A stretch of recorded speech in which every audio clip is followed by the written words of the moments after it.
all of his other classes, there was literally 5, 6 kids. I don't know that they didn't come because it was like the first day orientation and what next week will look like. I don't really know. Well, I wish him luck. I hope Thank he does you. well in the semester. Yeah, it'll be an interesting time, that's for sure. Hi. Nice to see you. You too.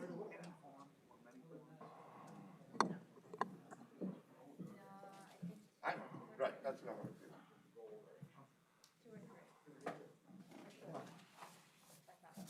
2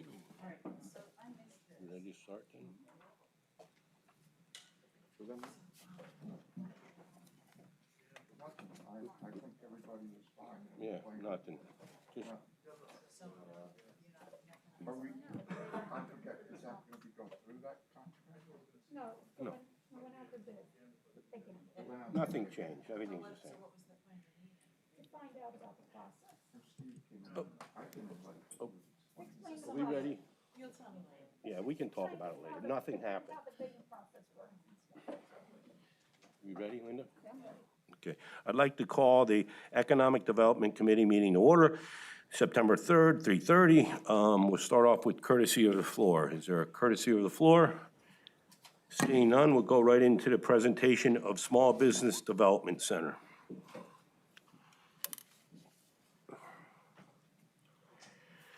Good evening, everybody. I would like to introduce Mr. Brett Smith, who is the Director of the Small Business Development Center at Lehigh University, who's going to give you a concept that we're worked on for technical assistance. Brett? Thank you, Tina, and thank you, Council. Good afternoon. Thank you for having us.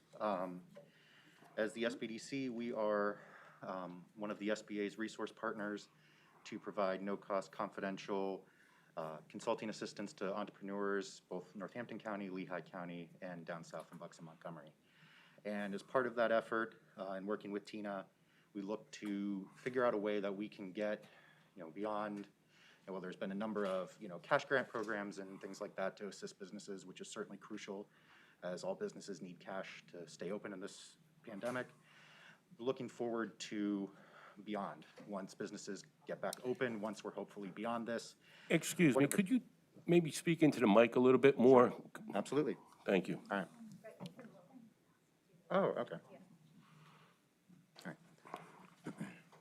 So anyway, so as I was saying, that should be a little better. Yes, thank you. Great.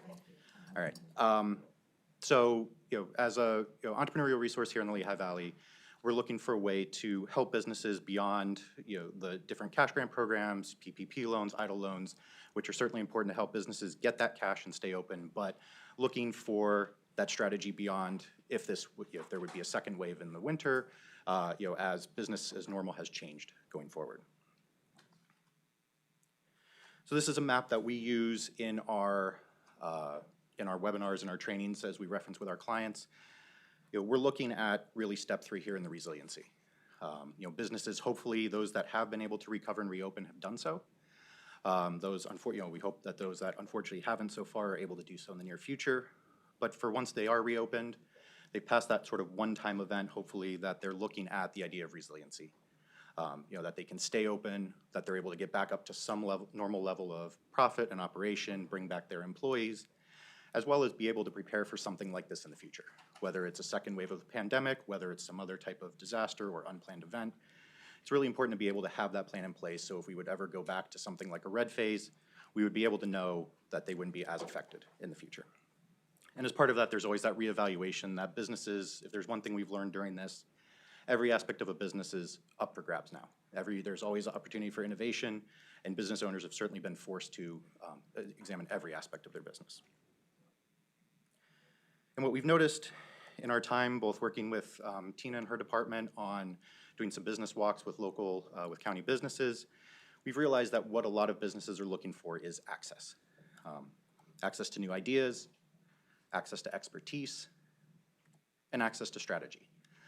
Certainly, like everybody, our main role in the beginning was directing them to the sources of funding to help keep their doors open, keep their lights on, and keep their employees employed. But now the innovation is mandatory. You have to be able to adapt. If you don't, your competitors are going to.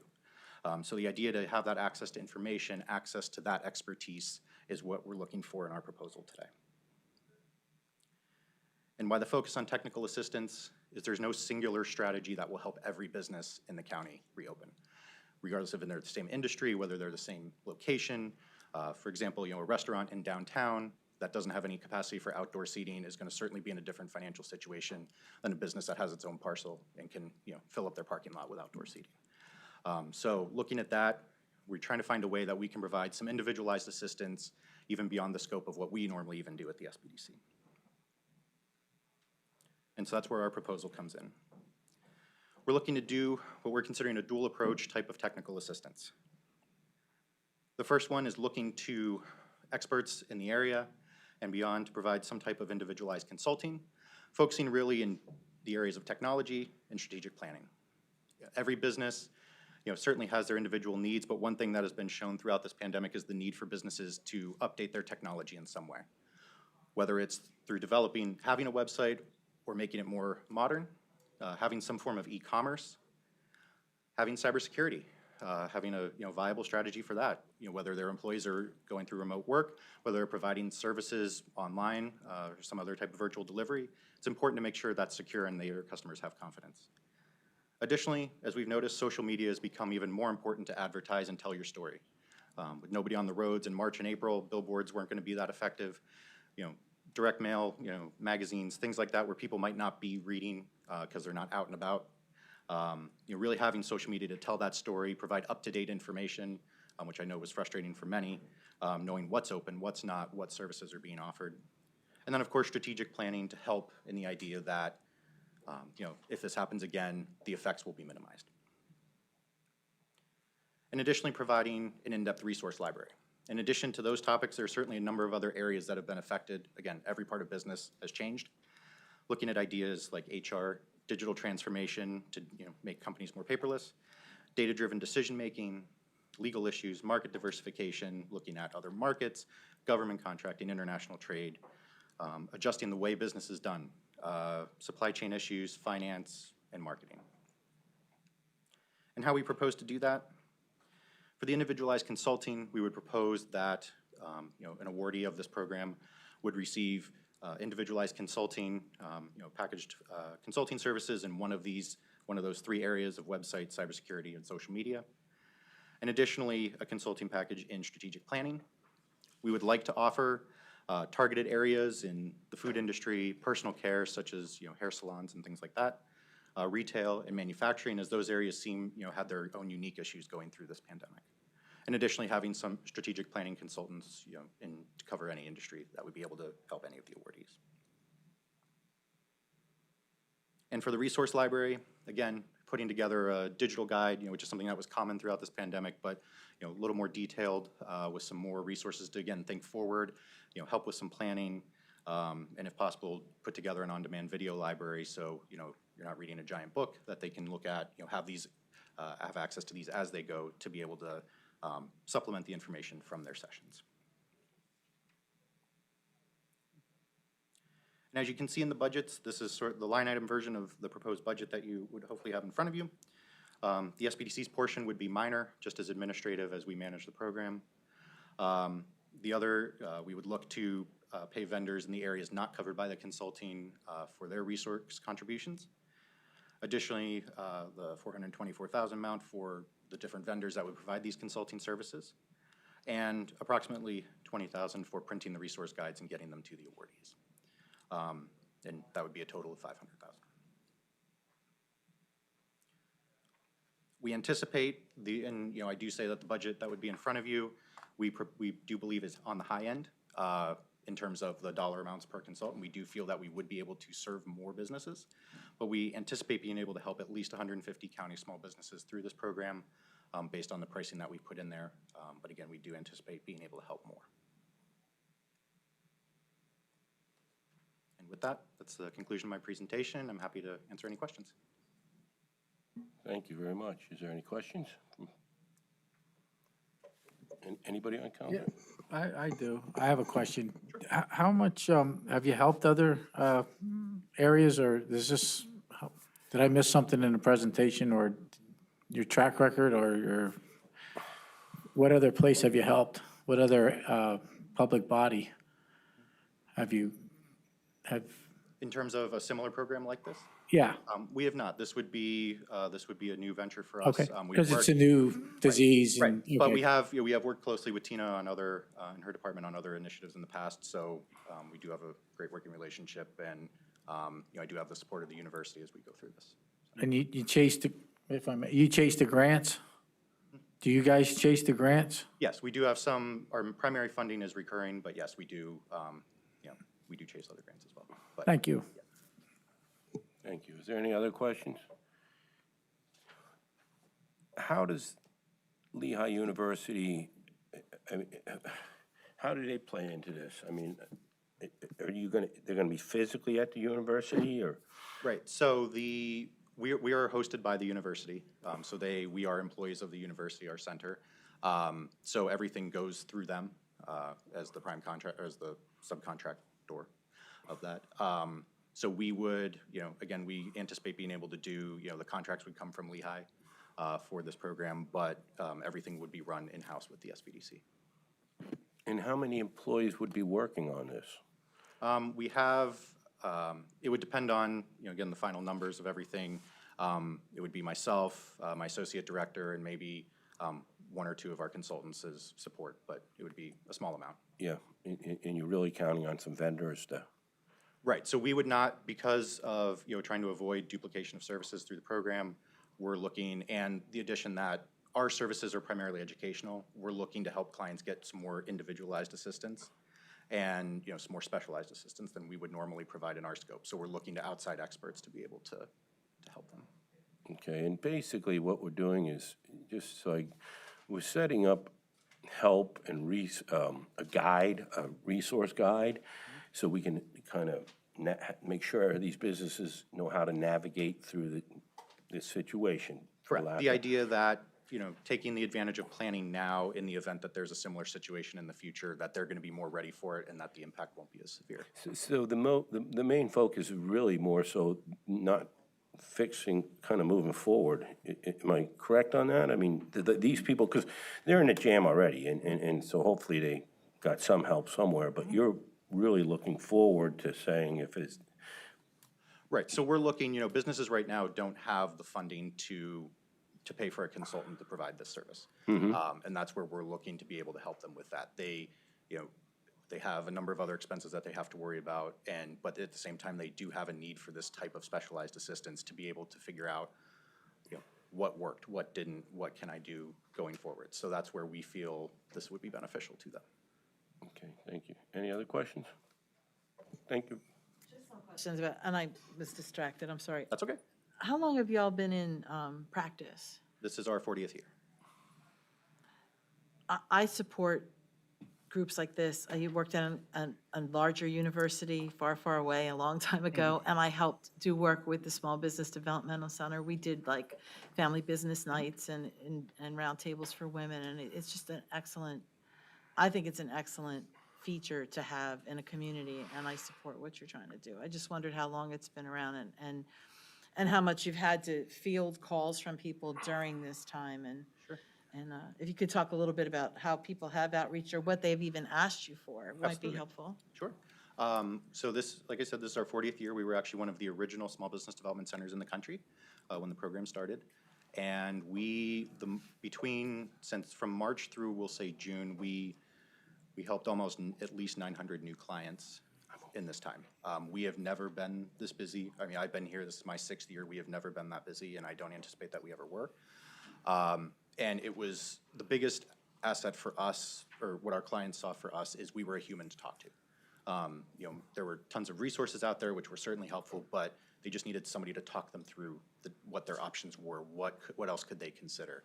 And that's really where our strength came in. We've done a number of business walks with Tina's office, and the businesses are very appreciative that the partners are out there looking to help them, that there's just a real person that they can have a conversation with, even if it's just to get through whatever thought they're having. And so we want to be able to provide those additional resources. How do most people find you? It's typically word of mouth. We also do a number of training events throughout the valley. We partner with other economic development organizations. But, you know, the vast majority is certainly word of mouth. Just, you know, we always joke that if we put a billboard on 22, we'd never be able to, you know, to handle the volume. So, you know, we've been conducting one-on-one conversations virtually, letting anybody set up an appointment, schedule a time to talk to our team. So we've, you know, done it. We've been as accessible as we could always be through this. Thank you so much for what you do. Any other questions from council? Just a comment, I think it's a kind of a neat out-of-the-box thing based upon that the pandemic hit us and, hit us sideways and, nobody knows what to do, where to go. So hope it turns into something good. Thank you. Thank you for your presentation and hope. Thank you for your look time and forward to working consideration. with you. Next, we're going to have a presentation by Ben Franklin Tech. Hi, I'd like to introduce Wayne Bars from Ben Franklin Technology Partners, keeping in our small business entrepreneurship theme here today. Thank you, Mark. Good afternoon, everyone. See if I can find.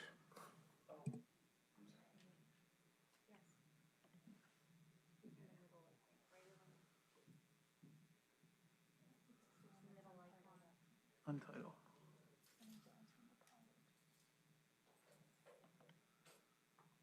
There we go.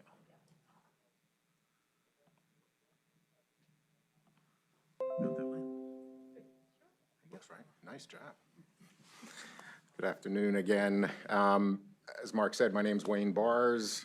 Just by way of some quick background, I'm a lifer in the Lehigh Valley, currently a Northampton County resident in Lehigh Township, and I've been working in economic development here in the Lehigh Valley since leaving Lehigh back in 1987.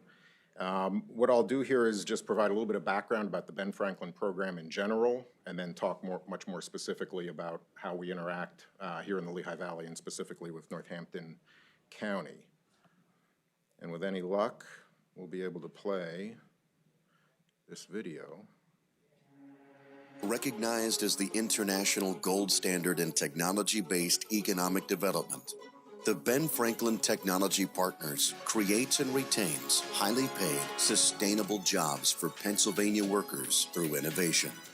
We link client companies with experts, universities, funding, and other resources to accelerate their growth and success. Since 1983, the Ben Franklin Technology Partners of Northeastern Pennsylvania has produced thousands of jobs and helped start hundreds of new companies in its 21-county service area. For every dollar invested in the Ben Franklin network, the program has multiplied the state's investment in the form of additional tax revenue received. We help early-stage firms to commercialize new technologies with seed financing, providing a well-respected endorsement that makes young firms more attractive to venture capitalists, angels, and other institutional investors. Our experienced staff and solutions network of vetted business and technical resources help guide entrepreneurs. We provide business incubation space at Ben Franklin Tech Ventures, which has twice been recognized as the best incubator in the world. Applying our incubation experience that began in 1984, Ben Franklin leads a Northeastern Pennsylvania business incubator network that is among the largest in the nation. Ben Franklin helps established manufacturers by linking firms with the world-class resources of Pennsylvania's colleges and universities. We invest in innovation and assess manufacturers' products and processes on an enterprise-wide level. The technology solutions we generate allow companies to be more globally competitive and to create high-value Pennsylvania jobs. Ben Franklin Technology Partners is part of a 4-center statewide network funded by the Pennsylvania Department of Community and Economic Development.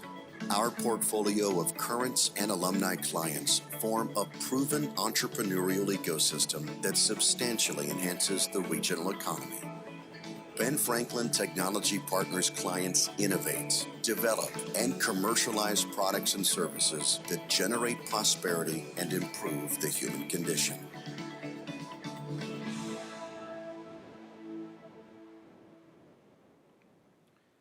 So I'll just sort of unpack some of that. It comes kind of fast. The program was created, the Ben Franklin program was created by the Commonwealth of Pennsylvania back in 1983. Lots of deindustrialization going on in Pennsylvania, manufacturing jobs leaving. Meanwhile, an awful lot of new technology companies were getting started in the early 80s that Pennsylvania at the time wanted to get a hold of. And so they created the Ben Franklin program, so it is a statewide program. They decentralized it so that there's our organization, which is based at Lehigh University. We're a subsidiary organization of Lehigh. But then there are also Ben Franklin organizations in Pittsburgh, State College, and Philadelphia. So we all cover our own geography. Our region covers 21 counties. So we go out to, we pick up Williamsport to the New York border, down the Jersey border. Berks, Lehigh, Northampton counties form the southern edge of our region. And as the video documented, we provide a lot of mentoring, connections, access to private investors, to our early stage companies. But what the video glosses over a little bit is all of our work with established manufacturers that are in the region. We bring resources like advanced technology thinking from Lehigh University, and we bring those to the manufacturers to help implement best practices, all in the mission of high value job creation and retention here in the region. The early stage companies, as I talked about, we probably invest in 12 to 15 of those a year, maybe 18 of those a year. We have a rigorous vetting process, went through it this morning, have some scars from my colleagues. We beat each other up on which companies to invest in. Typically, we're investing $30,000 to $100,000 a year in a company that we like, and we can do that over a few years depending on the company progress. For you finance folks, these are 8-year, 6% interest-only loans, so very favorable terms on the loans to the companies. But then we have the opportunity for long-term benefit through what are known as warrants. It's like stock options in the companies. And as I mentioned, we provide a tremendous amount of direct mentoring, access to experts and capital all along the way. The manufacturer is a little bit different. For those companies, we are providing up to a $25,000 grant annually. Those companies have to use a university resource, so it's often Lehigh resources, but it's also often Wilkes. Northampton Community College has a program we'll talk about here in a moment that we've engaged a lot of our companies with. So we can provide up to 50% of a project implementation, a max of $25,000 per year.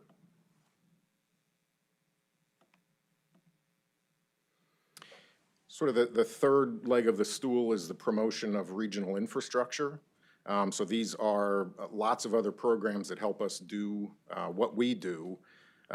Regional centers of excellence, we've referred to them in the past. This is the Emerging Technology Applications Center, which is at Northampton Community College.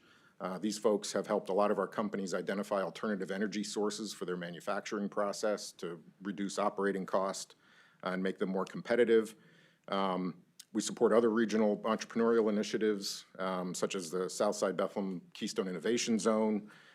We were instrumental in bringing lots of regional partners together, including Northampton County in Beth Tech 1 and 2, which is where OraSure is one of the companies located there now.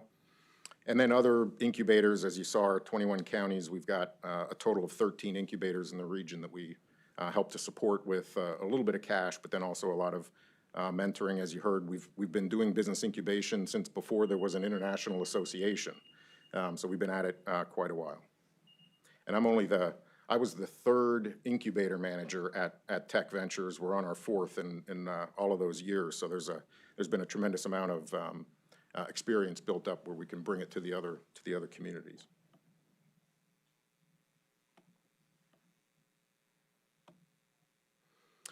If you haven't been to Tech Ventures, which is on the Mountaintop campus, this is a quick snapshot of that. This was the old Building G, if anybody remembers Bethlehem Steel's mountaintop campus days. We had operated our incubator in what is currently Jordan Hall. It was about a 10,000 square foot building from '84 until mid-2000s, when Bethlehem Steel and its successor completely left Building G. We acquired the building from Lehigh University at that time, and we've had a series of renovations and additions to it over the years, so that we've got almost 130,000 square feet of lab space, office space, and a terrific conference center up on the 4th floor, which of course we've had closed for during the COVID time. We are typically home to 30 to 35 or 40 companies in there. And again, these are all technology-driven companies. So it's not just software. We have a lot of lab space. We have a lot of drug development, advanced materials development, alternative energy types of companies, and semiconductor has also been a typical type of a client for us.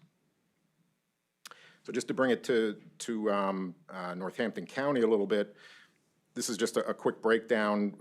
At any one time, we have 180 to 190 companies in our portfolio overall.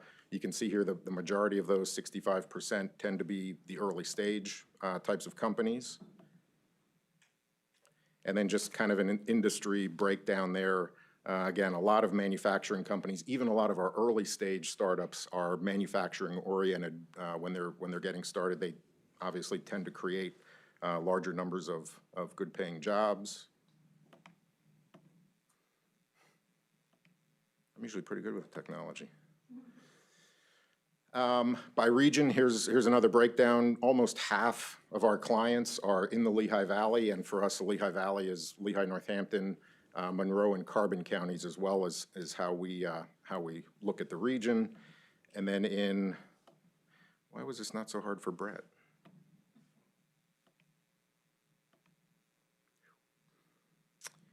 In Northampton County, 59 of the 87 companies are located here, and again, you see the industry breakdown. So, you know, our heart and soul, much to the chagrin of my colleagues that work in Scranton and Williamsport, our heart and soul is really here in the Lehigh Valley on the mountaintop campus. Lots of successful companies from the past. Some of these at the top you're probably familiar with. I would imagine OraSure, that just recently had a big job hiring announcement planned.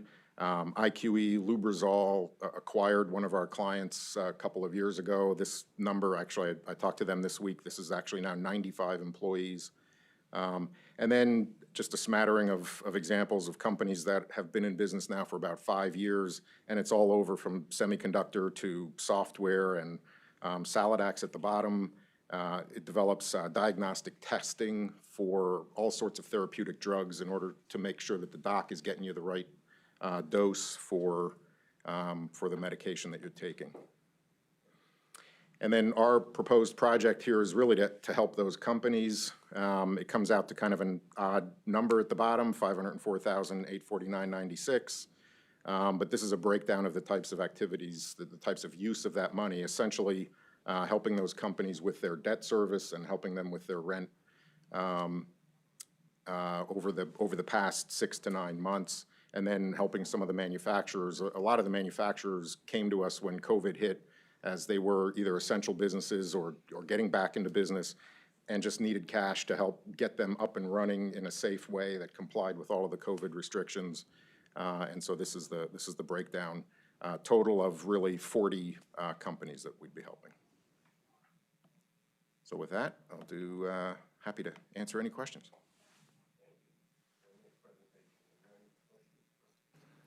No. I was just going to say thank you for breaking down Lehigh Valley to Northampton County, because that was my question. He already answered it. So thank you for doing that. You're welcome. Very sensitive to that. As am I. That's why I did it. So. Wayne, I had 2 questions. What constitutes an early stage, like from a time frame standpoint? Yeah, they're typically less than 3 years old. It'll vary, right? So a drug development company, for instance, can still be early stage 5 to 7 years in, as they're doing early benchtop experimentation and development. But generally the software, electronics, even advanced materials companies, I mean, they've got to get up and running in that, 2 to 4 year kind of a time frame. And the other thing is, excuse me, we've had a great influx of warehouses in Northampton County particularly. Would they ordinarily come to you for money, or? No, we would not, they're not in our wheelhouse. Again, we're really manufacturing. So even though there are software implementations that a warehouse might use to become more efficient, that's just not not where we live. Yeah, and I know that traditionally, from going back, that's where it wasn't, but now with this is a new thing for especially this county, and I just wondered how that was factoring in. Thank you. You're welcome.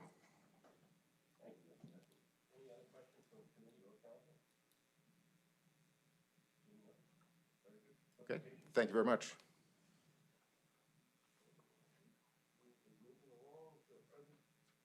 We will be moving along to a presentation by Northampton Community College. Thank you. Okay, last but not least, we have Northampton Community College with us this evening. Lauren Laufer is here, as well as Tom Bernowski and Judy Rex. So they're going to do this as a collective effort, right? Get it? I can't find the...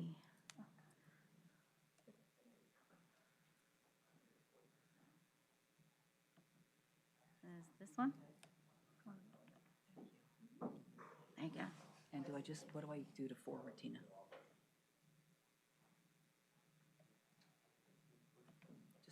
Just scroll it down. Yep. Okay, great.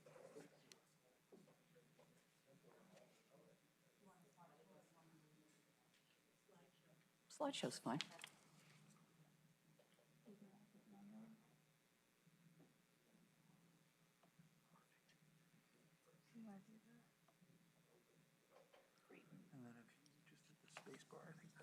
We'll scroll it. Okay, thank you, Mark.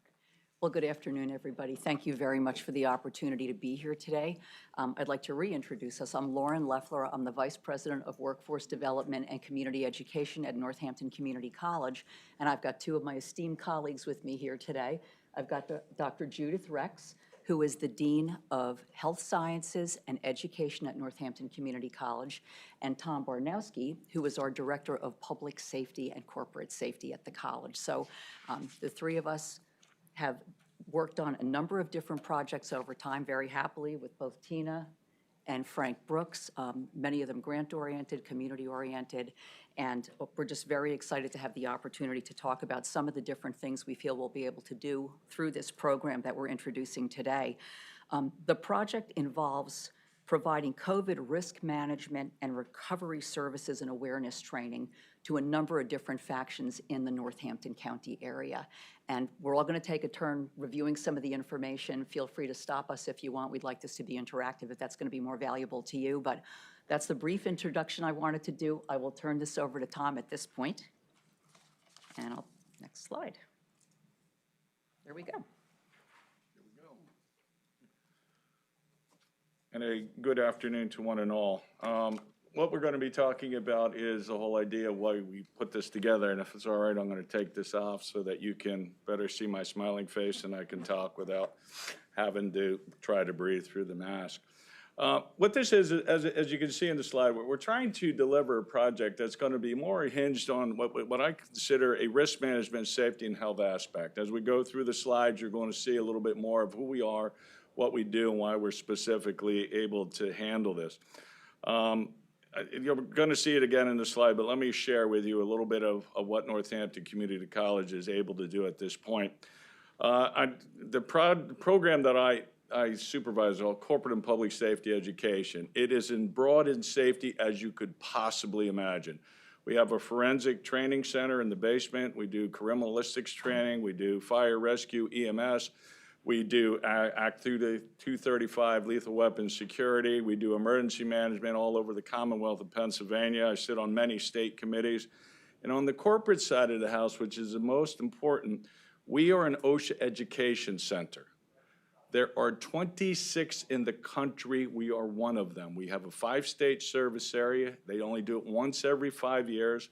When we came in as an education center, us and Oklahoma University were only two colleges and our universities that were admitted in 2017.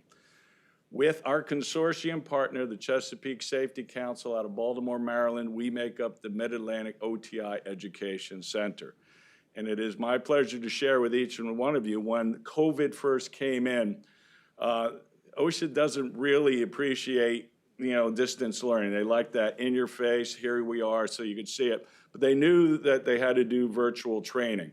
So what we did as a consortium partner with Chesapeake Safety Council, we were one of 8 that were granted a national license to go ahead and proceed with virtual training. As of a few days ago, we are one of 3 in the country able to do virtual training to July of 2021.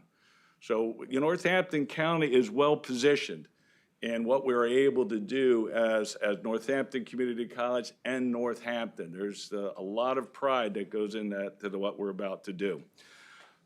Getting back to the slides, so you have an awareness of who we are.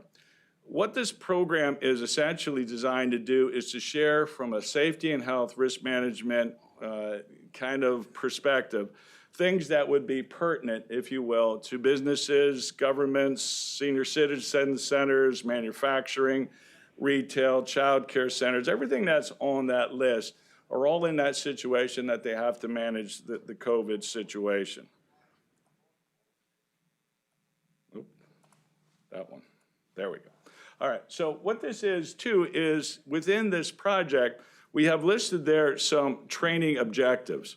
And most of what we're going to be doing is, again, based on national criteria, whether it's from the CDC, whether it's from EPA on the end list of information with all the disinfectants, whether it be from OSHA. We are using that national information because we are positioned to do so. And getting organizations and all those agencies that we listed there, the information they need to be adequately and appropriately prepared to deal with the COVID pandemic. The delivery methodology that we propose in this is we have found, because we are delivering training nationally, that we are able to do a different delivery option from a virtual point of view. Now, that's not to say that we couldn't be available if people would ask questions, and we could be available either in Zoom meetings or something along those lines to give them the information they need.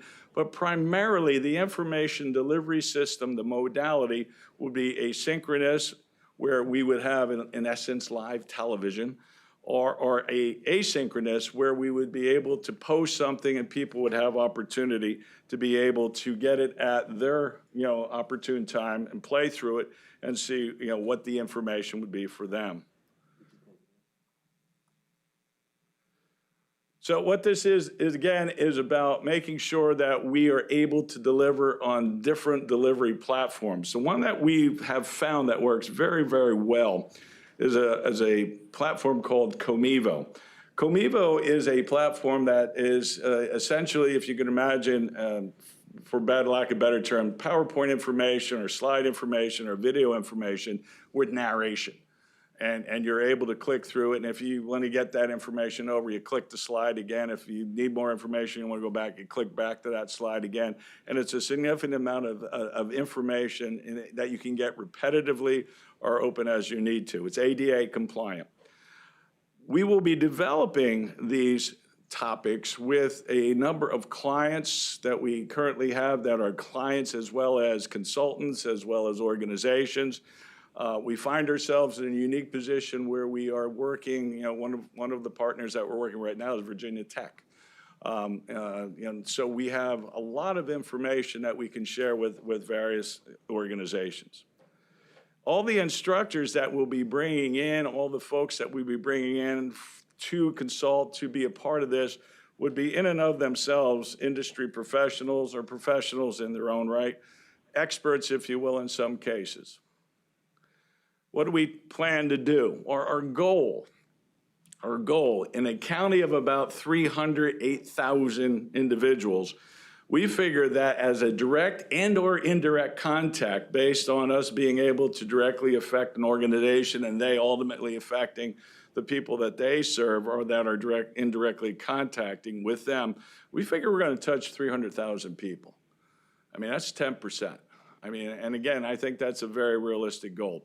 We would start on October the 1st, and our goal is to be done by December 31st. Our budget.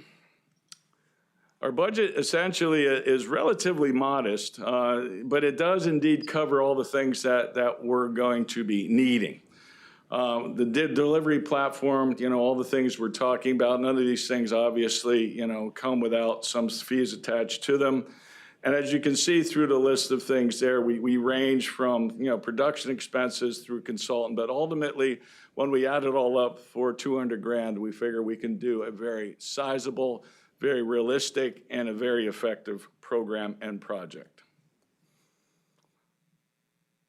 So with that being said, I would like to bring Judy Rex into the mix and let her bring us home. And we'll stand by if we have any questions. Thank you, Tom. Thank you and good afternoon. My name is Judy Rex. I'm the Dean of Health Sciences and Education. I'm also a registered nurse for 38 years in critical care and trauma. I teach nursing as well as teaching all the Department of Human Services, personal care, home, continuing ed for the state of Pennsylvania. So we cover all of those areas. My expertise is curriculum development, and my expertise is developing the programs and delivering them for the actual expertise of looking at each person individually or each company that we're working with to make sure we tailor it to specific needs of that organization or that individual. So one of the things that we're looking at is we're making sure that what we can do is we can make sure that the people of Northampton County and the individuals in Northampton County are actually focused on and given information. I've been in charge of the 3 campuses for opening up for Northampton County Community College. And I'm actually responsible for the health and safety for all our students, which is about 30,000 students as well as about 800 employees, to make sure that we're healthy and safe and that we're doing things in a schematic and in a systematic way. So one of the things we're looking at is making sure that we're providing programs to the delivery systems for 20 years. My expertise has been 20 years at Northampton Community College. We're one of OSHA 26 states education centers, as Tom said, and we have decades of experience. So at this point, I'd like to also thank my colleagues for coming with me today, and I'd also like to open it up to questions that you may have for us. And I apologize for the hairstyle. Today I did fit testing all day before I got here, because that's my other job, is I have to fit test 438 nursing students by Monday. Can we go back to the budget, please? Just if you could put that back up for us? Since we don't have a corresponding handout. Okay?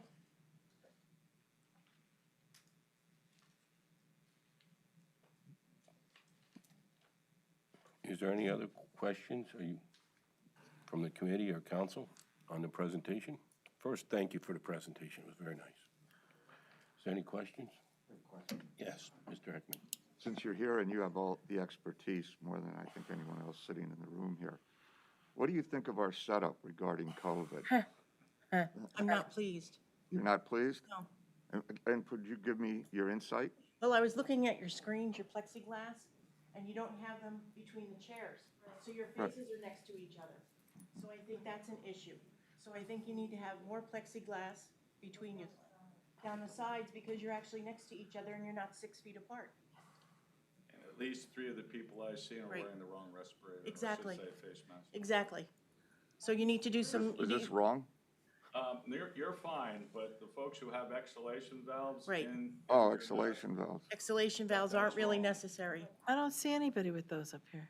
It's out here. Oh, See, I have this expertise to look at every single thing that I do Oh. and why we're. I didn't see any up here, that's why. that's why I'm asking you your question. Your I work at a presentation was hospital, I'm great, pretty but- good. But you're probably one of the most skilled people that walked in here. So move And, it. So you're saying this was a waste of our $500, I guess, huh? Now, Mr. Heckman, you do know you have access to us, all right, anytime you need us. All Right. you I'll do be is glad to come you back call. anytime you'd like me to look. All right, I don't want to hold you up tonight, but I just wanted your opinion, because, I mean, We'll work out your individual consultation at another well, time. no, I mean, she's standing here talking, and I, And if you look at, He needs if you look individual back at the coaching. very beginning of who we plan on serving, we're planning on serving all the municipalities in Northampton County, of which the county is one itself. So we're Yeah. available. We can help you do whatever you need to do. yeah. Thank you. Thank you.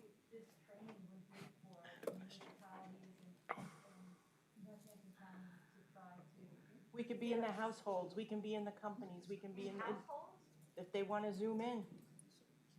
Yes, you were. Judy, go back to the very, Sorry, who would be the target audience for, very first page explains it. okay, There we are. Municipal Oh, okay. governments, senior citizens, Right. manufacturing, retail, childcare centers, hospitality, and other businesses that Tina would say we need to help. Right, like the so mom would and you pop go shops. into like a Oh, so Tina's restaurant your boss? and say, this is what you need to do to be safe? We can do that, but right now, what we're focusing on is the Comevo presentation to give information for those specific organizations to say, are you looking at this? Did you look at that? What about this? What about that? Okay, I guess what I'm thinking is this something free that we're offering to the public that they can take, or is this a course at NCC that they would take? This is, if you will, synchronous and asynchronous virtual training. Okay? The synchronous would be such where it would be, we would set up a date and time and you would tune in via Zoom or whatever platform we would use. And you just watch live television presentation with interaction. So anybody could participate? Anybody can participate. They don't have to pay to participate? That's what I was getting at. The grant would take. So No. that was my concern, is that the $200,000 was for the startup just to create the course, and then people would have to pay for it. So no. No, and then what we would do is we actually develop it, and then we continue to upgrade it, and we continue to offer it as a free service, because our focus in our mission is community. That's wonderful. Thank you. The advantage we have too, especially working with Tina and Franco at the DCED, we're an OSHA Ed Center. We do safety and health. So all the businesses and organizations, we're there. And like I say, I don't even know, most people don't realize that we are nationally recognized. You go to OSHA.gov and plug in our name, we pop up. Wow. So I mean, this is where we are. And I teach at Northampton Community College, so I teach online. Oh, So- what do you teach? Philosophy. Very good, Yeah. very good. So that's why I was asking, because you said that you work with nursing students, and many of those students are my students. To take it the, Because they have yes, to take a ethics philosophy. and morals, Yes, or death and dying. They have a lot, with a lot funeral of- services also, yep. yeah. So I oversee all those programs. Wow. So I have 2,000 credit students and I have 8,000 non-credit students because I'm in charge of workforce development for all those students. That seems monumental, like a real heavy lift.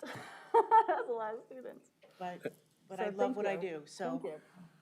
Thank you. Is there any other questions? I have questions. Good, thank you for going back to that budget page. So I'm confused by the numbers. So are you requesting a grant for this amount? And this is the breakdown?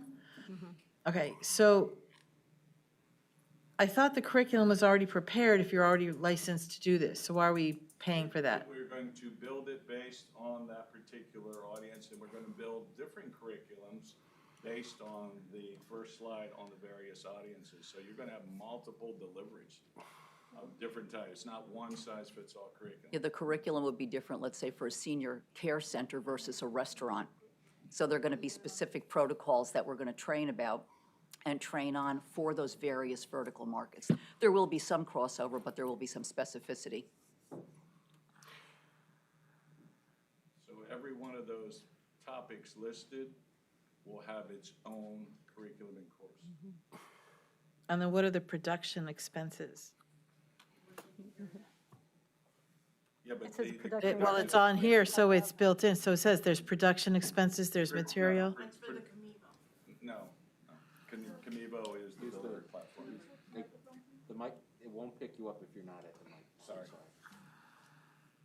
The production and curriculum preparation, organization, and the production expenses are exactly that. We have to build the programs, we have to build the PowerPoints, we have to build all the things that go with it, all the, the pictures that would go with it, the potential handouts that could go with it, they could download.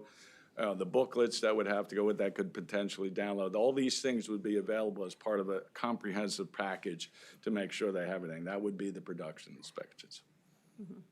So there's a lot that goes into this. And then what are the materials that are separate from the production? Materials would be like if we have to get any kind of special computers or special computer add-ons to build whatever we need to do. So we've anticipated computers.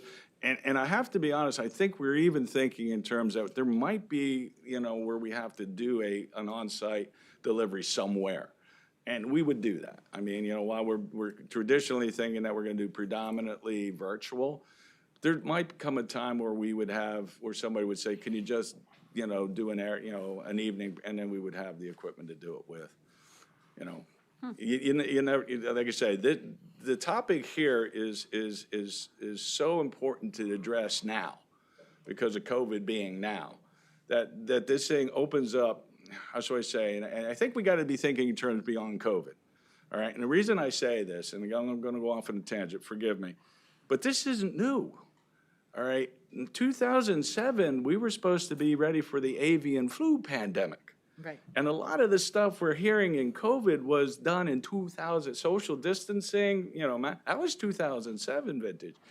And some of our clients were so ill prepared, they actually called back retirees and said, where did we put that pandemic plan? We can't find it.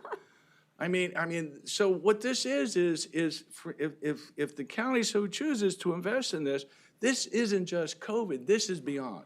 Very similar to what you've heard in the presentations before, where we're talking about total preparedness for business, industry, all these organizations, not just for COVID, but beyond. So no matter what issue they face, from a health and safety point of view, from all the issues, we will be available to assist them to get the information they need so that they're not calling up the retirees saying, where do we put the pandemic plan? We can't find it. Well, I think that it's a good project. I guess I'm just looking at, and I'm trying to understand that you said you're already OSHA licensed and OSHA certified, and that you're one of 3 in the country that has the ability to deliver this program. Those are OSHA's curriculums. We build, this is all brand new. So you're creating a whole new curriculum where when I shared that with you. So then where are the license fees? Who's going to be licensing you then? The license fees would be for the delivery platforms like From Comevo, Zoom, that kind of stuff. Oh. Comevo platform specifically that we're talking about, this stuff, you need licensing. Yeah, that platform alone is like almost 20 grand Yeah, it's crazy. just by itself. And then how many consultants or how many instructors do you have? That would be determined on who we can recruit. The consultant and instructors, we're going to be engaging some attorneys. We're going to be engaging some doctors. Reason being is the municipalities are going to want to know what their legal issues and aspects are. So we're going to get a couple of attorneys to make sure that whatever we put in from that new curriculum, because all this is all going to be brand new development, to make sure that we've covered those issues adequately, as well as because things are changing so dramatically every day. We're going to be talking to some physicians, some of our friends that we've made, Lehigh Valley Health Net, St. Luke's, and making sure that those folks have input on this. And they're not going to do it for free. And so I guess my question to the universe is, where's this money coming from to offer to them? CARES money. 27.6 million. Okay. Thank you. How's it going to be funded after this year?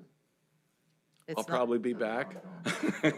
I'll probably be back. Or you don't know. Like I say, there might be a benefactor out there who sees value in this. You might have organizations that see value in this. I mean, there's a lot of opportunities out there. But I think the key is once we get this off the ground, and now you all know what we're able to do, I think this opens up the door for a lot of opportunities for, partnering down the road, especially because there's a lot of other things going on around us, in other organizations. So, anything else? So I have a question. So your delivery platform, if you're associated with NCC, why is it that you cannot use the same curriculum platform that they use for their like Blackboard for their online courses, because they already have a licensing fee for that.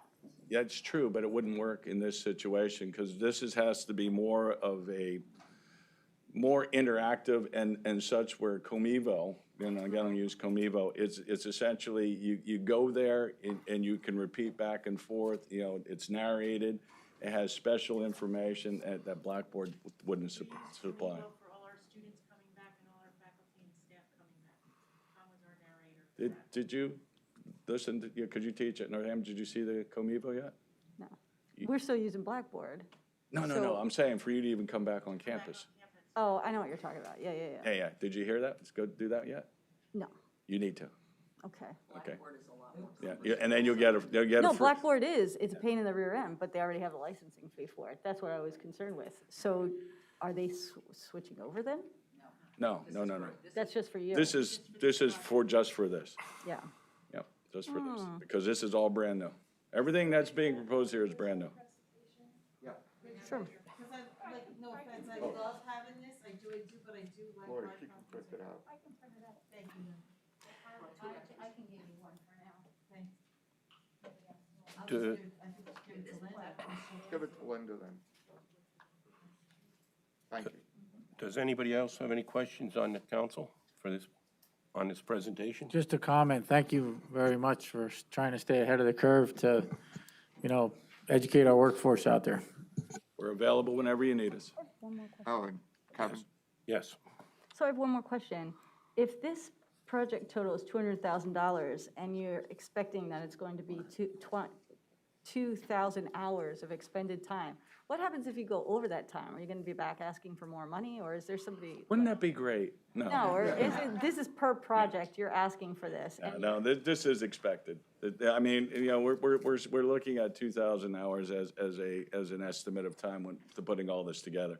'Cause when we start to bring in the folks to build this, that 2,000 hours, times, maybe 12, 13, 14 people, that's gonna go quick. If we exceed that, no, we're not gonna come So back. 14 people.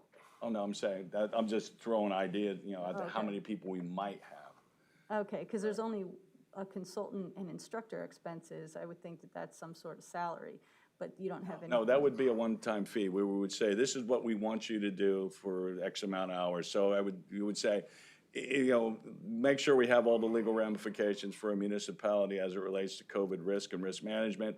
We might go to a risk manager and say to the risk manager, once you review from a municipal point of view, all the things that a municipality should have in reference to, and they're not gonna do that for free.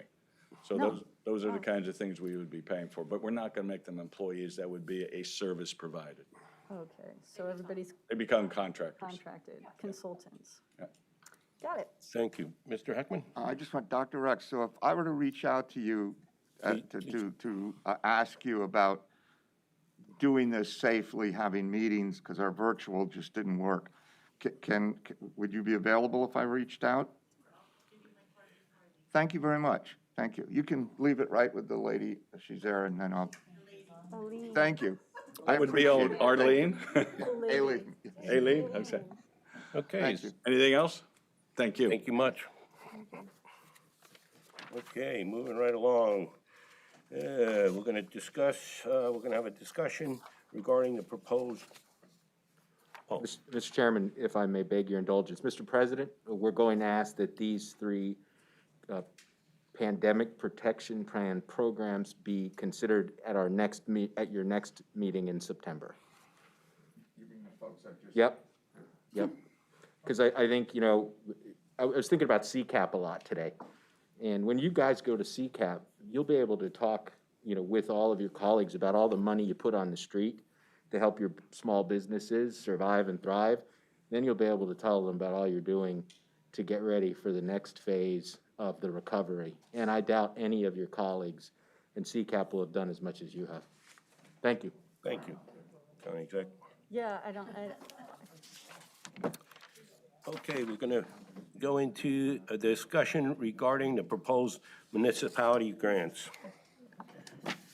And we're gonna be discussing the resolution.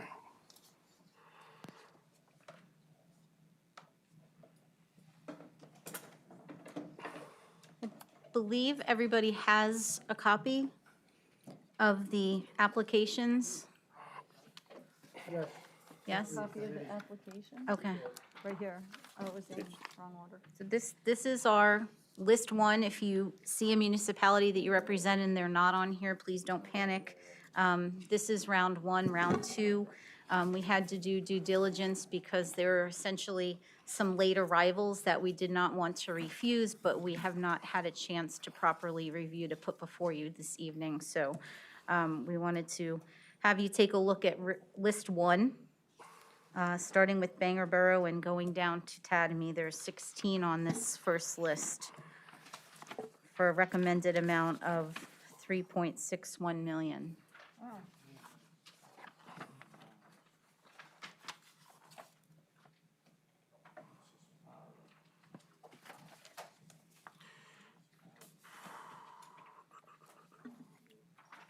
Is there questions from council? Yes, Mr. Dirkman. No, I just, what's the process then, Tina, that you followed when you sat down? I mean, if you could just summarize that. Yeah, we had an application that they submitted. We went through. There were some comment costs that were removed, like as an example, some of them applied for legal fees that were removed from the request. And our department went through these along with administration to come up with this proposed list. And to add to that, and correct me if I'm mistaken, but the guidelines we used for this was mandated by the federal government, how we give it back. And unlike the small business grants that we gave out, they're not going to be audits as long as they fell through our, our check. But these will be audited by the federal government and may be audited and would have to pay back if they don't fall under those regulations and qualifications that the Fed put out. So the county, I was at it, we had a meeting the other day, and I think Mr. Barron and Tina have been very careful not to give municipalities money that they're gonna have to end up paying back. I think that should be kind of noted here. It's not a so to speak freebie at all. It's very restrictive on what they can use the money for. It all has to tie back to some kind of COVID-related expense. And yes, of course, there's a chance that we will be audited by the state. Certainly hope that's not the case, but the opportunity is there, and our contracts with the individual municipalities will state as such, protective language that, this is their money, this is their spend, and should there be an audit and the state comes back and says this is not an eligible expense, then those individual municipalities will be held responsible for that repayment. Thank you. I just thought it was important to clarify that to council. Is there anybody who didn't apply, or is there anybody that you turned away? We didn't turn anybody away. Like I said, this is list one. We will have a list two, but I think there were possibly 2 or 3 municipalities that did not apply for whatever reason, but they were given, one's mine and they one's were Kevin's. given proper notice and they were given proper time to do so. Well, you just answered my next question. Thank you. They were notified and they were informed. They by- were notified on multiple occasions, some of them direct phone calls and emails saying we didn't receive anything. Councilwoman, yes. What the heck is a UV biological remediation system? It's an air filtration system. You good? Councilwoman? I noticed that we did give money to first responders and fire companies and things like that previously, did we not? Yes, we did we had the EMS grant separately, Right. and then So there a was lot an of those applied through the Grow Norco plan. Right, so there was Yes. the EMS grant, because I'm noticing that there's a lot of like fire equipment and first responder things. Is that permissible or is that double dipping, or is there anything? Nothing on this list has been previously funded. So nobody who is on this list now was on the previous list? I'm not saying nobody. If the city of Bethlehem, as an example, did receive Grow Norco funds, but it's not a duplication of ask. So we did not fund anything on this list in a Twice. previous grant, correct? Right, Yeah, that would not be a good thing. no, No, No, but- we looked at that, obviously. yes. I wasn't suggesting Yeah. that they were double dipping in that way, but I mean, the eligibility for emergency equipment and things like that. As It's long as it still ties back to here. COVID. So it didn't have to be specific to that first grant that No. you, okay. No. So this is much more expansive, because I'm noticing that City of Bethlehem got extensive amount of money, and as did City of Easton. They're also our are largest huge. two municipalities. Yes. So, Were there any other municipalities besides Lower Saucon Bethlehem that Township's applied, not on here. or, do you know off the top of your head if any municipalities stood out that didn't apply? Round 1 or round 2? I know who did it. yeah, because there's like Lower Nazareth and Upper Nazareth.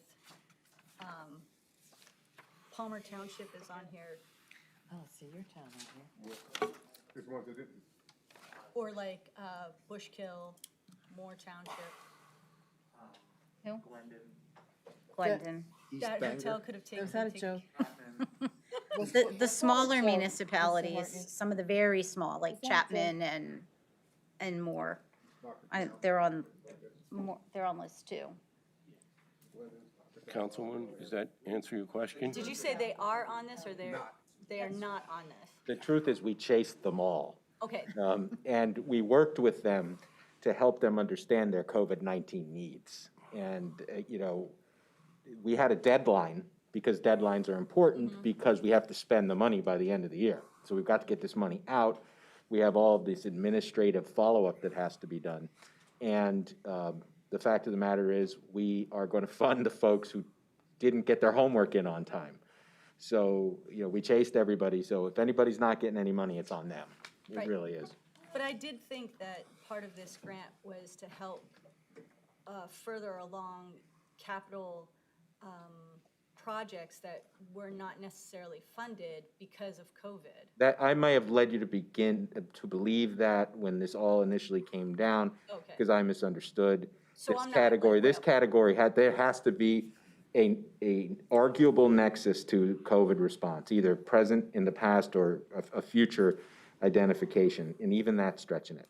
Okay, I wanted to clarify that, because that was my understanding, that there was some aid in helping these capital projects that have been stalled because of COVID. I wish we could do that, because they all have these needs. Of course they do. But the federal government, Congress specifically prohibited us from assisting them with those types of Okay. projects. I just wanted to clarify that. because that was Anything my that's lost revenue, Mm-hmm. we couldn't help with. Yeah, like lost tax revenue or whatever, any kind of, Yep. okay, got it. And so we helped them do 2 things. We really helped them try and understand what their coronavirus needs are. We did a lot of work with that. And then 2, we're trying to educate them that, look, if there's a clawback, you're paying, we're not. Wow. Okay? So did anybody opt out because they didn't want to take the risk? Not yet. Okay, I'm done, thank you. Thank you. I'm sorry. Mr. Heckman? I just got an overall question, Tina, you could probably answer this. You said we're at 3.6 million, and you mentioned the second round. What do you think the overall total will end up being, that we're gonna give out to municipalities?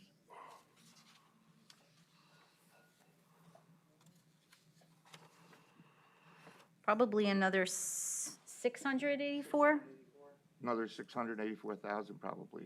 So it'll still keep us underneath that original $10 million estimate for municipality assistance. And that will most likely be the end for municipalities. Oh, yes. Okay, I just was curious. Yeah, yeah. We still Thank have that December spend down. I got you. Thank you, Mr. Heckman, thank you.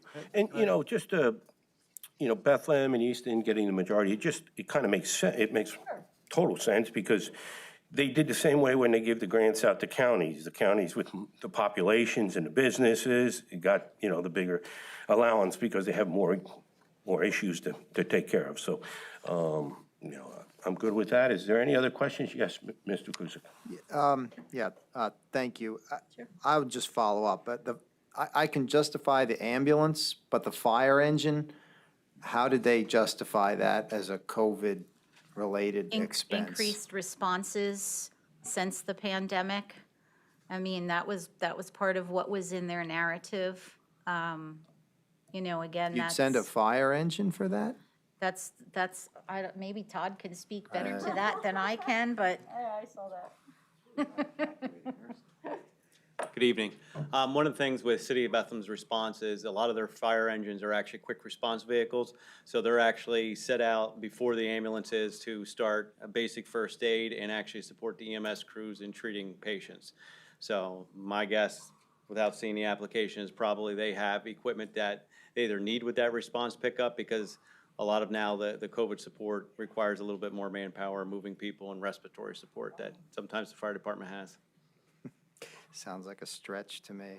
Most fire departments actually, it's about a 50-50 mix that they run quick response vehicles, especially if EMS are tied up at hospital, only because of this day and age with EMS somewhat being a little bit of a dying industry, and that's why we did those grants to help them along, is that the fire departments go out and start that care and that support ahead of time before EMS even gets on scene.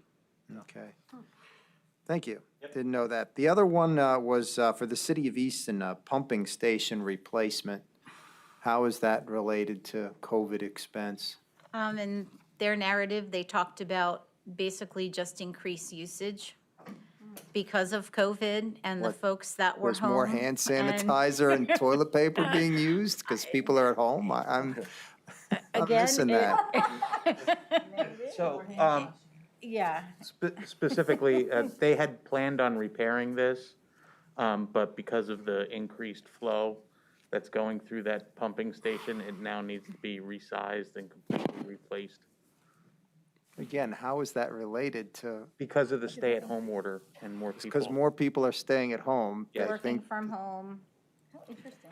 Homeschool, cyber school, like it all relates to the increased pressure that's been put on the system. You know, some may look at that and, question, but there again, we are certainly going to protect ourselves in those agreements as such that should the state come and say, we will not be held accountable. How much of the COVID? I think that's a stretch too. Thank you. Paid out now. Sorry. Can't hear you. I know. How much of the COVID money have we paid out in total? We had 26.8? Steve, you just filed that. We just had to file our first spend report with the state yesterday.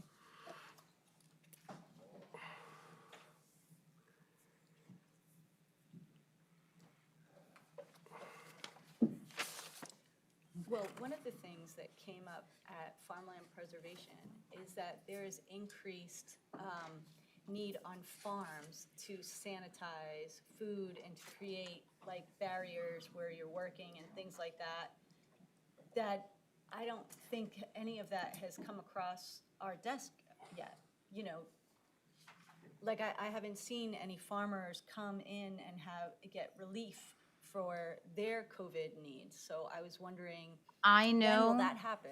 Well, I don't know that, we have or will have any budget left for a specific plan for that, but I can tell you that at least 2 or 3 of our county farms were recipients of the small business grants. So if they applied, they got Yeah. it. I'm not quite sure that farmers knew that they could apply, and maybe there could be some sort of outreach to them because farmers are struggling already. And they had gaps in their supply chain that, caused problems for them, and just trying to come up with all the sanitizing and the cleaning products and PPE for the people that work with them. I mean, we're coming up on harvest season. It's important that they're safe as well. That's all I'm trying to say. Councilwoman Zirinsky, to your point, there is also COVID relief money through the Department of Agriculture. I know that has been a largely untapped source of money. I don't know what those programs are. I also know they're being administered on the federal level and not at the county or state level. Okay. At least that's what I had read, so. Is there any way that we could do any sort of outreach to Maria Bensoni to help the farms that are preserved in our county, and then also maybe the Farm Bureau to give them resources to understand that they might have funds available to their farmers? Yeah. Yeah, we have had an individual who represents this area from USDA come in to do a presentation to our municipalities. So if that's helpful, I'm sure she'd be more than happy to come and speak to those groups. That would be, I think that would be helpful. Sure. Just because I know at the meeting Yep. on Tuesday, there were some questions about relief and what relief might be available at this point in time. Sure. I can reach out to her. Thank you. Thank you. Are you done? I am. Mr. Heckman? No, Steve. Six- The original question was how Oh, much? yeah, how much? $6,492,806.24. Say that again, 6 million what? $6,492,806.24. That's how much is left. Yeah, and you will be well over $10 million if you approve tonight. That's how much we've spent, like out the door, Oh, checks that's written. how much is spent? Yeah, not how much that is promised, that is how much is out the door, meaning. That's out the door. So Mhm. this is another, what, 3.6, and then we have a 4.7, so. Correct, so you'll be approaching 15 or a little bit over 15 million if you approve them. Could we please address the chairman with, when you have a question, or just to kind of keep control of this meeting, not that people are just blurting out questions? Thank you. Is there any other questions on this resolution? Can I, just to follow up what I had originally asked? Yes, Mr. Heckman. So, just so I'm clear, because I just, you said it, and then I lost for a second. So, we've spent approximately 6.4 million up to now that we've Correct. appropriated. And of the, what is it, 26.7? It is 27, yes, 27 million. Okay, so now, tonight, if we pass this, it'll be another About $8 million. 8. So then that means, I'm just trying to get a ballpark. So we're looking at probably another 12 to 13 million. Yeah, you're approaching Before $15 December, million. we've got to get out. And they've got to cash, they don't have to spend it, or do they have to? They do. So not only do we have to get it out, but they have to spend it. And So we're less than 3 months. And 2 weeks prior to the end of the year, DCED may give us another infusion of money based on. I think then that goes to the county. Well. We can spend it right away. It's sort of, it's like the state block grants, for example. So when they look at the pool of money and DCED is finished, so when the state looks at where else they're going to distribute money, because they kept some for themselves, they had said on our audit call the other day that they may actually have more money that will need to be spent within 2 weeks. We will know what's coming though prior to. We will probably have to submit a plan to be able to pull from those funds.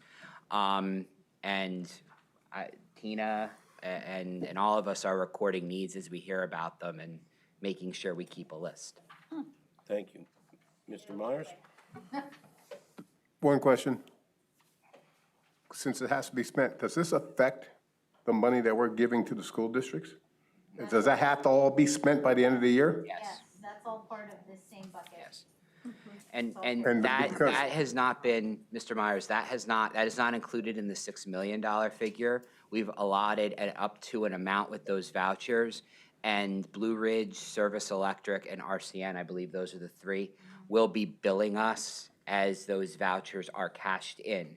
I'm in the process of setting up an account with RCN. We have an account with Service Electric, and I think I'm gonna have a lot of that coded through IT because they're the ones who handle right now those bills for the county, because we do pay them as a vendor of the county, which works very well. Yes. Quick one, do you have any doubt that people will be able to spend this quickly? I mean, because you said we have to get it to them and then they have to spend it. I would think that they'd already need to reinfuse the money. When we say yes, or when you say yes, they're gonna be ready to go because they know that that's the condition of getting the money. Okay. We've repeated it many times. But is some of this money potentially reimbursement for money they've already laid out? Yeah. So That's it, eligible. okay, thank you. Any other questions? Motion to move forward from committee? Motion. Thank you, Bill. The next resolution we're going to discuss is approving Appendix B to the small business receiving funds via the COVID-19 County Relief Block Grant. This is kind of the second layer of our small businesses that we worked on. On the list before you, council, are 350 businesses that applied by the deadline that was set, August 3rd, I believe. And it encompasses approximately $4.613 million, I believe was the total. Questions? Mr. Chairman, oh, I'm sorry. I know we want to be environmentally responsible, but have you found a smaller print? I wanted to make sure that we had Holy all God. the, I wanted to make sure we included all the columns so you could see all the relevant information. I think a COVID-related expense, Mr. Heckman, may be a magnifying glass. I'll check. Okay. Any other questions? See, you're going to have a day when it's you, and then you're going to appreciate that. I'm already there. You notice my Mr. glasses McGee, are on my please. head. I have a question. So is this it then for the small businesses, or is there more coming? Right now, that's it. That's it? Okay, excellent. That was my question. Thank you. Thank you. Any other questions? Yes, Mr. Were Butcher. there any businesses that were denied this time? Every business that was in was given consideration. Nobody was denied or taken off the list unless they got money in the first round and it was a multiple owner. There were some that did apply that were not within the county. There were some that asked for money above the $15,000. We only gave up to $15,000, and we did subtract off the money that was granted to them from the chamber. If they received in the, I guess it was $1,500 from the chamber. We gave everybody what they asked for, up to $15,000. And we're in the process now of, going through the same procedure we did with the first round. Okay, I got a couple people want questions, but I just wanted to quickly, so it doesn't lose sight, and please correct me if I'm wrong. The chamber, I think, upped the ante. I think they did a really nice thing here, and correct me if I'm wrong on this. They took their administrative fees that they administrated this with, and they didn't use that administrative fees to pay Miss O'Donnell or Tony Iannelli. They used those fees and they put it in a nonprofit Main Street grant. So their fees are going right back out to Main Street grants and helping our small businesses again. So you can make an argument that every dollar of this money that we ran through the chamber is going back out to help our small businesses. I am correct on that statement. I think that's real. I think that's excellent and needs to be talked about. Thank you. I think Mr. Myers was next. Did we pick up where we left off of the list? Yes. Is that how we went, continue with it? Okay, that answered my question. Thank you. Thank you. Ms. Zirinsky? I saw a duplicate on the list. I'm trying to find it again. On the second page, Kohler Brothers Collision Repair, Paul Kohler is listed as getting $15,000, and then elsewhere, he's listed again just as Paul Kohler. It could be two different Paul Kohlers. I will double check it. It might not be the same business. I don't think so. I will. One is just listed as one is listed as Collier Brothers Collision Repair, Inc., and then the other one was just listed as Collier Brothers. I will double check that to make sure it is not a duplicate. Thank you.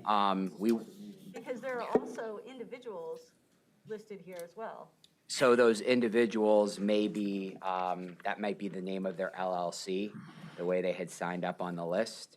We also have all their W-9s, so I will double check the Kohler Brothers one. I have to go back down and pull up my computer and look on the big list. Yeah, because I'm trying to find it, but now the writing's so small that, because I was looking specifically. Oh, you're coming into the club. And these were, and Ms. Zirinsky, these were all of these folks already have been vetted through the vendor process. Okay. So the person who put in and created the vendor numbers, he was on alert for all the criteria that the committee put together. So there was actually a third set of eyes that looked at this. So I will make sure. Yeah, because I was looking for a specific business because the person told me they were like 393 on the list or something like that. So how many businesses are listed here? It's 350, but remember, we did the first 350 or Well, that- 306. so- 650 businesses. Yeah. So that Every person should person have who been on here. applied before August 3rd, Porter, Hub, yeah, they're on here? I Yep. believe they are. he's on there. Just check in. And he actually applied twice. He did? He did. Because He he has a applied for two business too. businesses, and we cut out the second business, which was his travel business. Why? And because it's one business owner. He applied as the same business owner name. Right, that's what I thought. That's why I'm looking here at this Kohler and thinking, how It, do you get it two? could potentially be brothers, I have to look. Could be Well, different. apparently they are brothers. Could be different tax ID numbers, How but interesting. we did not, there were mothers and sons who applied, but they're different business LLCs, different addresses. I mean, you don't Oh, really here know. it is. Yeah, it doesn't list the business, it just lists Paul. I'll check it. Lists Collier Brothers, Inc. That's it. I'll look. Okay, to Hold keep on, the extra meeting moving along, unless you have Sorry. something to add to that, he's gonna look into it and get Okay, back to you. I'm Thank sorry. you. Yes, Lori? There's some that are just names, no explanation of business. So like I could have applied or like, No, they actually have to be a valid business operating for a year. They have to have a tax ID number. And they were vetted through the chamber to make sure they met the criteria to be a small business under 100 people. You okay? just saying. Mr. Kusick, did you have a You might question? have the abbreviated list that some say DBA, doing business as. I don't know if that's on your sheet or not. For but- example, there's some people that say their name in Esquire. So Yeah. obviously I know they're a lawyer, or I Right. know they're a doctor, and then there's like, but it's like Joe Bag of Donuts, Joe Bag of Donuts. They are definitely all legitimate businesses. Okay. Can I make one comment? Yes. I can read, and this must be an eye test, but Easy Money too. That one's pretty. That one made me laugh as well. So I have one question, and I think we did get a sample letter, but could council get a copy of the letter that's sent out with the checks to the I'll have it for the individual? meeting. And maybe just to show us a blank check, I think? That I cannot do. No, because I'm gonna fill in this stuff, is that the problem? What was that? No, I Okay. can't. But the That- check. We print our checks, so, That's fine. and they're printed for the individual. It's on micro. Let me encoding. clarify what I'm looking for. These checks are coming out from the county, signed by the county exec, or? Yes, they are. Okay, so then if we could just get the letter, that would be great. Yes. Is there any other questions? Thank you. Is there a motion to move this to full council by committee? Thank you, Mr. McGee. Oh, did you have another question, Lori? No, I can't motion. Oh. Mr. Kusick, did you? Oh, hey. I think so, Billy did. So we got this covered, is it? I think all we need is we're gonna adjourn, unless we have something else. So we adjourn the meeting, thank you. I'll show you both. Come on, man. I know, but I mean, I sit down and apologize. I know. Just gotta think a little bit outside the box. I mean, we did get that sent on Monday.